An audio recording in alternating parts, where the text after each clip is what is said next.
friends, welcome to my channel. I'm so excited to be releasing my first Jess Bakes video, and today I'm going to be sharing a recipe for some delicious red velvet brownies. So if you're interested in learning how I make my red velvet brownies, please continue to watch. And we're going to start by creaming together our melted butter and our sugars. I'm using both white and brown sugar because I really want a chewy fudgy brownie, and the molasses in the brown sugar really helps with the overall texture of the brownie. Now that the butter and sugar is mixed together, I'm adding my pure vanilla extract, vinegar, and eggs.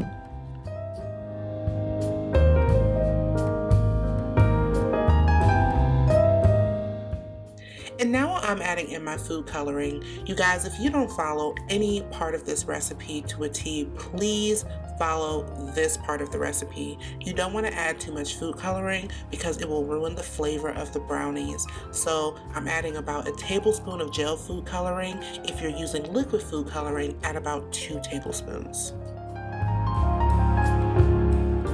And now it's time to add in my dry ingredients. So I'm adding in my unsweetened cocoa powder, going to get that nice and mixed in, and then I'm going to add in my flour and salt.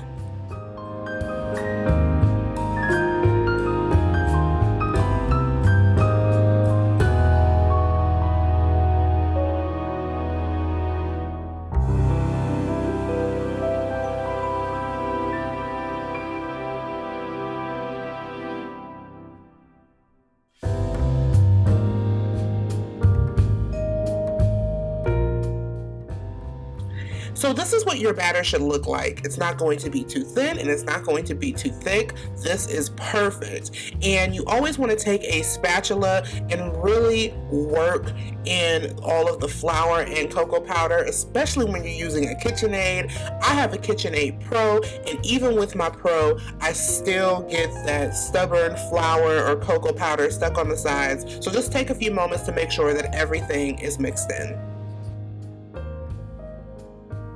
And now it's time to bake our brownies. So as you can see, I'm not using the traditional baking dish.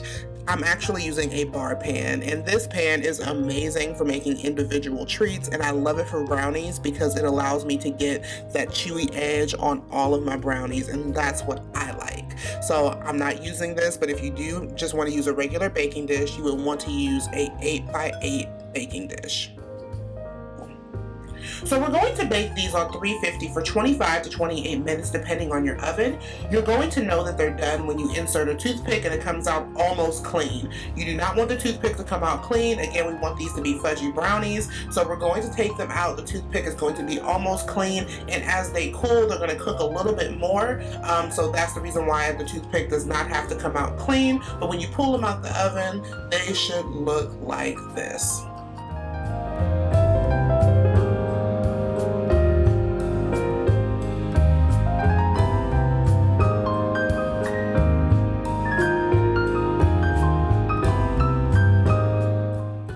While the brownies are cooling, I'm going to work on the cream cheese icing. So I have 1 block of cream cheese and a half a stick of butter, and I'm going to cream those together with my hand mixer. Once that's nice and smooth, I'm going to add in my powdered sugar and a splash of vanilla extract.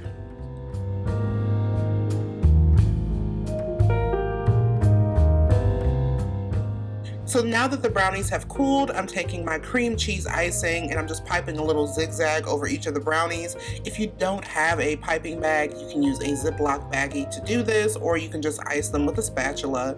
And then I'm going to take some chopped walnuts and put them right on top. And I leave the walnuts pretty big because if you don't like walnuts, I want you to be able to pick them off. Alright you guys, so that is how I make my red velvet brownies. These are so chewy and fudgy, and the recipe is basically foolproof, so you have to try it. And if you do try it, let me know how it goes for you in the comments. You guys, I will leave all of the exact measurements to this recipe in the description box, and I'm asking that you please like this video and please subscribe to my channel, and always remember that life is what you bake it. I'll see you in the next one. Bye-bye.